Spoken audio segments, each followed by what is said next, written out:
Good morning प्यारे बच्चों, कैसे हैं आप सब। आई एम श्योर आप सब बहुत अच्छे होंगे। तो चलिए देख लेते हैं आज की हमारी वर्कशीट किस सब्जेक्ट की है। तो आज की हमारी वर्कशीट है हिंदी की। तो सबसे पहले अपनी नोटबुक में हम ये लिखेंगे, उसके साथ आज की डेट 18 फरवरी 2021। आज की वर्कशीट नंबर लिखेंगे 172 172। अपनी पाठ्य पुस्तक का नाम लिखेंगे रिमझिम। पाठ का नाम लिखेंगे स्वामी की दादी। कक्षा 5th यानी आपकी क्लास 5th और सेक्शन ए बी या सी, जो भी आपका सेक्शन है वो लिखेंगे, जैसे 5th ए 5th बी या 5th सी। उसके साथ साथ अपना नाम लिखेंगे और अपने टीचर का नाम लिखेंगे। ठीक है, तो चलिए वर्कशीट स्टार्ट करते हैं। प्यारे बच्चों, आशा है कि आप सभी ने पाठ स्वामी की दादी को ध्यान से पढ़ा होगा। स्वामी अपनी दादी को अपने मन की बातें बताकर बहुत खुश होता था। यह बात इस तरीके से भी कही जा सकती है कि दादी को अपने मन की बातें बताकर स्वामी की खुशी का ठिकाना ना रहता था।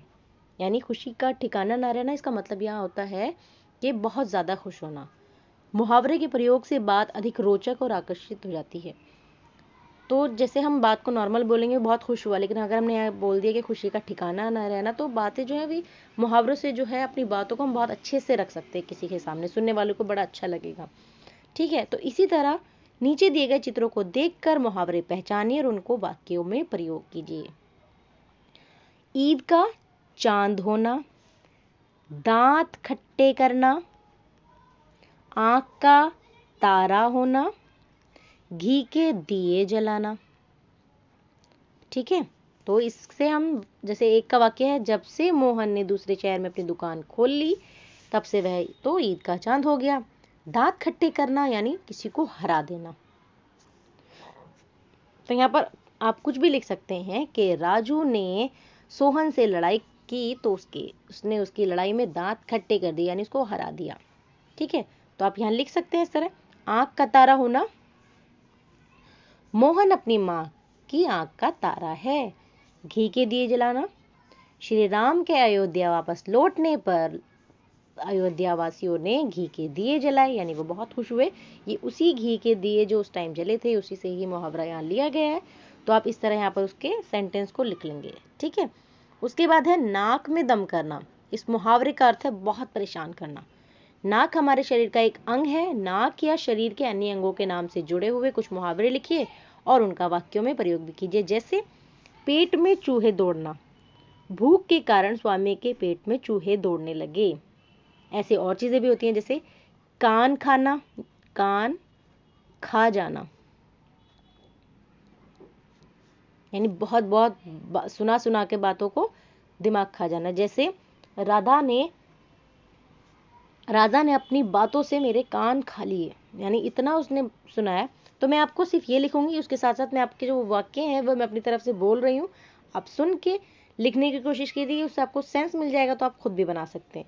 ठीक है, सिर आंखों पर बिठाना यानी बहुत लाड प्यार से रखना। तो रवि की माँ ने उसको सिर आंखों पर बिठा कर रखा हुआ है। पीठ दिखाना, दूसरा यहाँ पर लिख देती हूँ मैं, सिर आंखों पर बिठाना।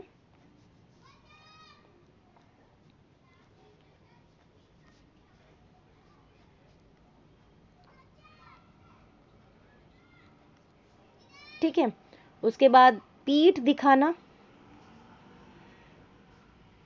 यानी भाग जाना। पीठ दिखाना, भाग जाना। तो किसी भी दो इंसानों के नाम लिख आप कह सकते हैं कि सुरेश और महेश की लड़ाई में सुरेश की जब किसी और से लड़ाई हुई तो उसका दोस्त उसे पीठ दिखाकर भाग गया, यानी धोखा देकर भाग गया। ठीक है, उसके साथ साथ है आंख दिखाना, यानी गुस्से से देखना। तो आंख दिखाना, तो इसका लिख सकते हैं गुस्से से देखना। जब मैंने परीक्षा के दौरान टीवी चलाने की कोशिश की तो मेरी माँ ने मुझे आंख दिखाकर डरा दिया। उसके साथ साथ बाल बांका ना होना, बाल बांका ना होना,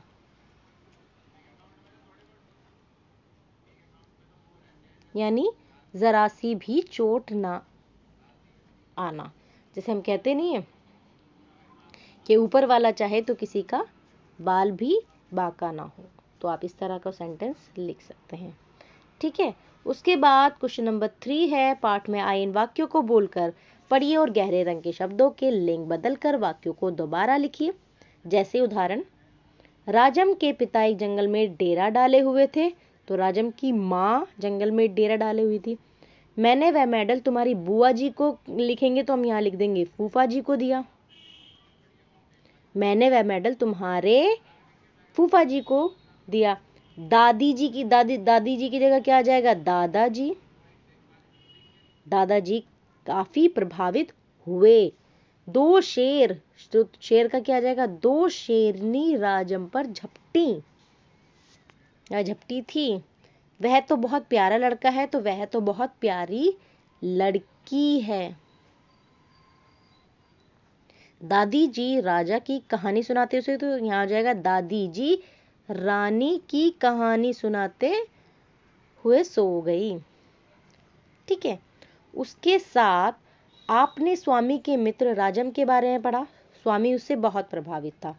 तो क्या आप भी किसी इंसान से बहुत प्रभावित हैं? यदि हाँ तो बताइए कैसे, किससे और क्यों। तो हो सकता है आप अपनी मम्मी से प्रभावित हो, अपने पापा से, अपने किसी फ्रेंड से। तो आप लिख देंगे कि मैं भी अपनी मम्मी से प्रभावित हूँ। क्यों? उनकी अच्छी आदतें लिखेंगे। जैसे वह हमेशा सच बोलती हैं, वह हमेशा समय का पालन करती हैं, वह कभी नियमों को नहीं तोड़ती हैं। जो भी आपको उनकी अच्छी बातें लिखती हैं वो आप यहाँ लिख देंगे। ठीक है, अपनी कल्पना से राजम का चित्र बनाए। अब आपने बुक में तो देखा होगा राजम कैसा है, तो या राजम नहीं दिखाया तो कोई भी राजम, कोई भी लड़का हो सकता है, तो आप उसकी एक चित्र बनाइए और उसकी विशेषता भी लिखिए कि राजम की क्या क्या विशेषताएं थी, कि वो बहुत बहादुर था, जो भी आपके चैप्टर में। ठीक है, उसके साथ साथ मुहावरों के और अधिक अभ्यास के लिए रिमझिम के अभ्यास पुस्तिका की पृष्ठ 128 और लिंग के अभ्यास के लिए पृष्ठ 118 कीजिए। तो चलिए हम वो करते हैं। तो ये है हमारा पेज नंबर 128, जिसमें हमें मुहावरों के अर्थ का वाक्यों प्रयोग करना है। नाक भौं सिकोड़ना, तो इसके लिए हम लिख सकते हैं कि मम्मी ने जैसे ही टीवी बंद किया तो राहुल ने नाक भौं सिकोड़ लिए, यानी जब उन्हें गुस्सा आ जाता है, नफरत सी हो जाती है कि मेरा ये काम। ठीक है, नाक पर मक्खी ना बैठने देना, यानी हमेशा निर्दोष बने रहना, कि वह उसने कभी अपने नाक पर मक्खी तक बैठने नहीं दी। आप ऐसे लिख सकते हैं यहाँ पर। नाक ऊंची करना, तो जैसे नाक ऊंची करने का मतलब होता है सम्मान बढ़ाना। तो राहुल ने अपनी कक्षा में प्रथम आकर अपने घर वालों की नाक ऊंची कर दी। ठीक है, नाक रख लेना यानी इज्जत बचा लेना। तो जैसे कोई है, लड़का है मोहन, उसने 33 नंबर लेकर अपने माँ बाप की नाक रख ली। क्यों? क्योंकि वो फेल होने से बच गया, नहीं तो उनकी बेइज्जती हो जाती। नाक का बाल होना यानी बहुत प्रिय होना, बहुत ज्यादा प्यारा होना किसी का। तो हम यहाँ लिख सकते हैं कि रवि अपनी माँ का तो नाक का बाल बना हुआ है। ठीक है, बहुत प्रिय होना, तो आप यहाँ लिख सकते हैं। उसके साथ साथ जो लिंग की प्रैक्टिस करनी है वो आपको इससे करनी है, जैसे लड़का लड़की, दर्जी का आप लिखेंगे दर्जिन। ठीक है, मोची का नहीं, माली है माली, और मालिन मालिन। तो अध्यापिका है यानी टीचर है अध्यापिका, तो अध्यापिका का होगा अध्यापक। ठीक है, उसके साथ पंडित का है, मतलब अगर यहाँ पर आएगा पंडित, क्योंकि इधर है, और इधर आ जाएगा पंडिताइन, पंडिताइन।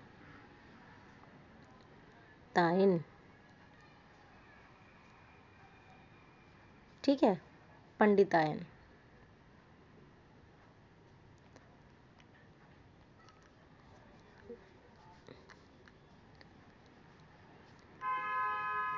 पंडित आएंगे, ठीक है, और यहाँ लिखेंगे हम पंडित।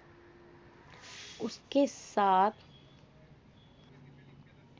पेरेंट्स के लिए सुझाव है, बच्चों के साथ मिलकर पहचानो कौन का खेल भी खेला जा सकता है। इसमें घर के सदस्यों को दूसरे सदस्य की विशेषताएं बताते हुए कुछ पंक्तियां बोलनी है। मतलब किसी किसी बतानी है कि घर में बहुत रोब दिखाता है, ठीक है, हर फैसले खुद लेते हैं, जो भी उनकी विशेषताएं बताएंगे, फिर बताएंगे कौन है। अच्छा, ये तो ऐसा तो मम्मी करती है, तो ये मम्मी है, ठीक है।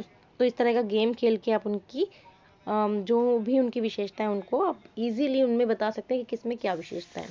लास्ट है, कोविड-19 के दौरान अपेक्षित व्यवहार, अपने हाथों को साबुन पानी से नियमित रूप से धोएं ताकि आप कोविड से सेफ रहें। तो ये थी हमारी आज की वर्कशीट। मिलते हैं नेक्स्ट वर्कशीट में, तब तक अपना ख्याल रखिए, खुश रहिए, हेल्दी रहिए, बाय बाय, टेक केयर।